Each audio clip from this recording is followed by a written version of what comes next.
Welcome back to Recreational Runner. In today's video, I'm going to talk to you all about adapting your running plan. Stay tuned.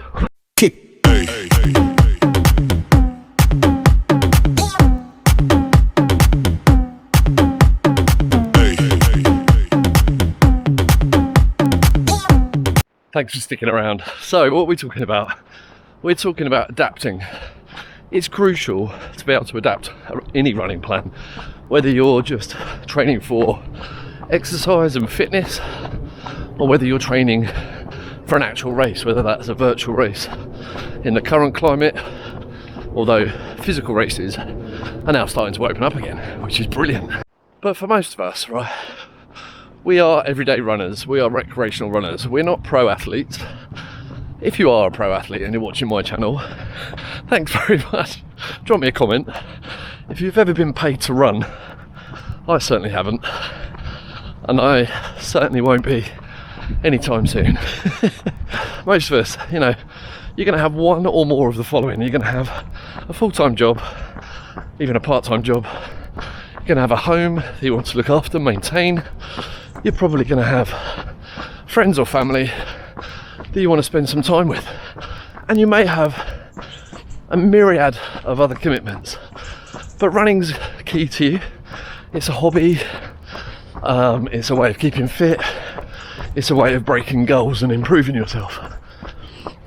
So how do you fit it all in? You need to adapt. And July the 11th was the day that my friend smashed the Guinness World Record for an indoor Ironman triathlon. I've talked about that enough, but do check out the video in my playlists. And for most people, you think being part of an event like that, watching someone do a superhuman event, would be super inspirational and motivational. And don't get me wrong, it was 100%. I don't actually know what happened thereafter. I had 2 weeks where I think I only ran 2 or 3 times, and I'm not even sure why. I think it was just work and household stuff. I felt a bit tired. I don't know.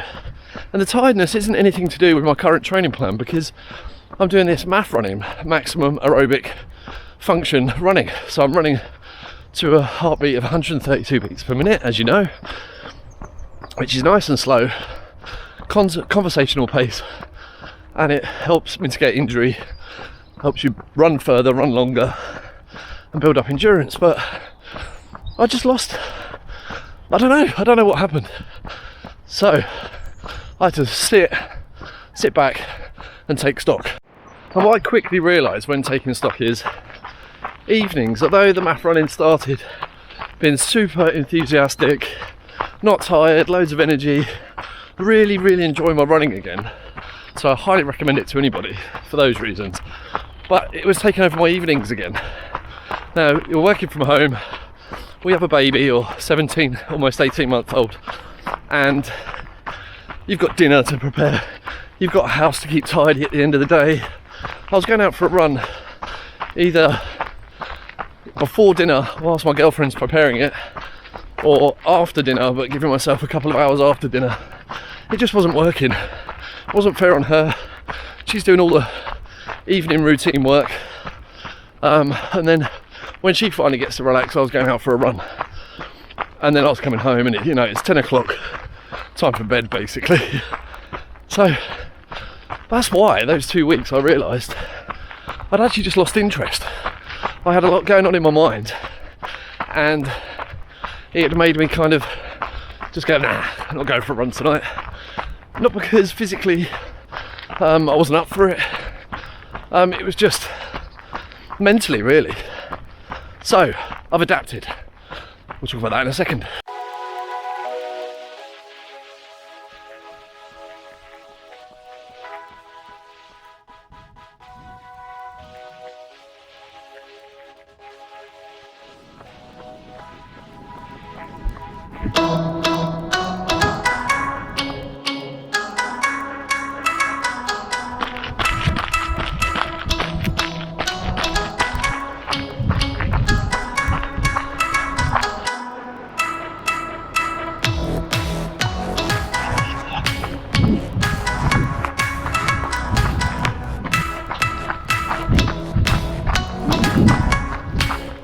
Organ Hall, open space.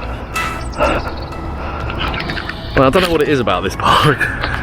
Any Harry Potter fans out there, it just reminds me of the beginning. I can't remember which film it is now, the one with the Death Eaters, I think, where Harry's on the swings on a really hot summer's day and Dudley's picking on him. I'm off on a tangent, sorry, about Harry Potter, but this park, I think it's because the grass is brown and the swings are similar. It's like an old-fashioned style park. Just reminds me of that. My daughter, Evie, 9 years old, massive Harry Potter fan. Well, I am too. I made her a massive Harry Potter fan.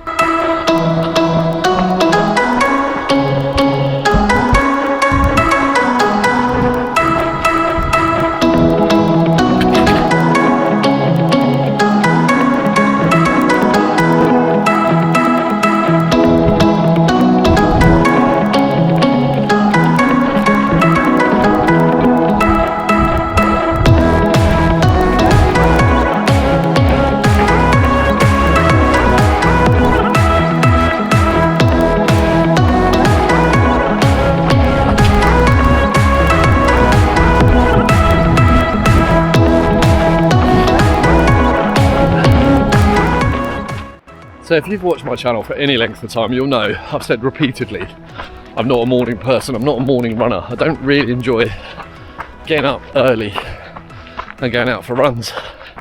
But there's been a bit of a compromise, to be fair, because we drop our little one at nursery Monday to Thursday at 8 o'clock.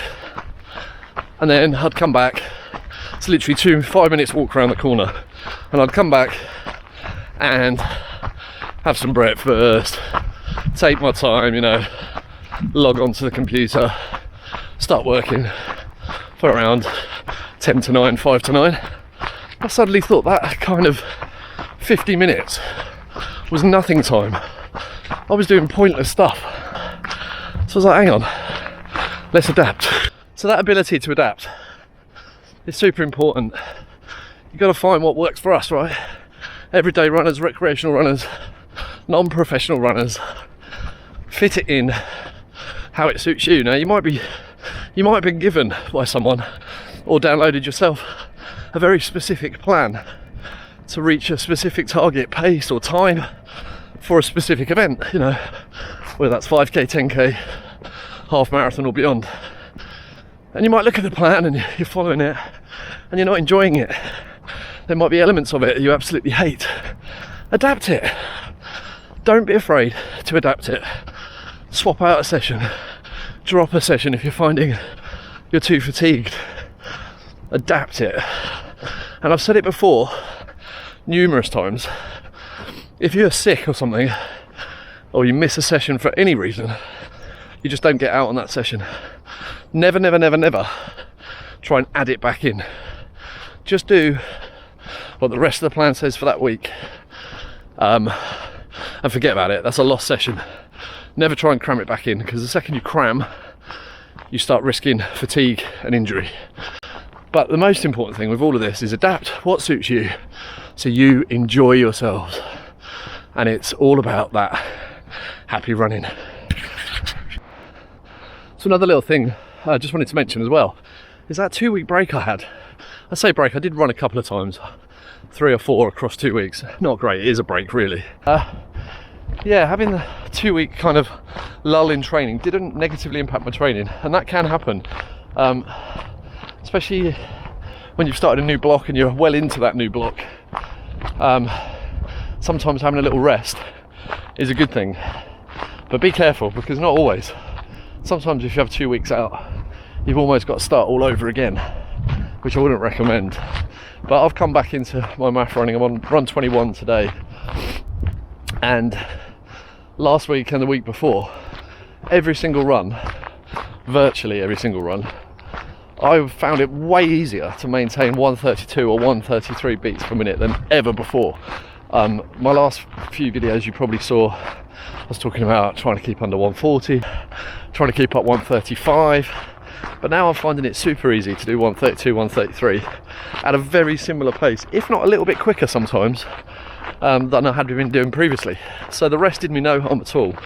So just bear that in mind. If you're feeling it's all getting on top of you at some point during your training and you've got plenty of time before an event or something, or you're just doing it for fitness like me, then take a week out, take a few days out, let your body recover, get some good quality sleep, good quality food, and just rest for a few days and then come back at it. Sometimes really, really helps. So I've obviously found that taking that break and adapting my training to run in the mornings instead of the evenings has given me a reinvigoration. It's motivated me, kick-started my training again.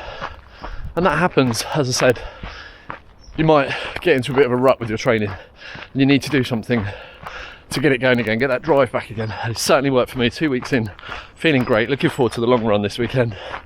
And yeah, so in the comments, let me know please, what are your tips and tricks for reinvigorating your runs or remotivating yourself if you're in a hard training block or any training block, and you're just feeling a bit, down in the dumps with it. What have you done, or what do you do currently to keep yourself motivated and get going again? It'd be great to hear from you. So I'm going to finish this run today. It's been great having the camera back out again, you guys with me on my run.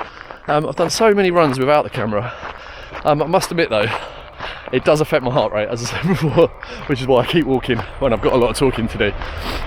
But that's fine. I've had much more fun talking to you guys and bringing you along with me. So I'll catch you at the end of the run, see how I did. Just be aware, if you're one of the people in my Facebook group, please check it out by the way, join the Facebook group. Community building nicely, people chatting. There's a lot of people doing this method of running. And this is me, like some people have been comparing to me. I don't usually walk, but sometimes I do. Needs must. I've done a lot of walking on this run. I've got no idea what my heart rate's going to be at the end of it. In fact, I'll put it up now. Instead of recording another bit at the end, I'll put the stats up on a card about how this run finished, because I've done a lot of walking and talking to camera, and I've done a bit of speed as well in between to try and average out. So it'll be interesting to see if my average heart rate is anywhere near my target. I'm a bit doubtful today. It's super hot already as well. I think today's set to be 35 degrees Celsius. We're now about, 7:15, 7:20 in the morning. I'm sweating. So anyway, I'll sign off now. Happy running.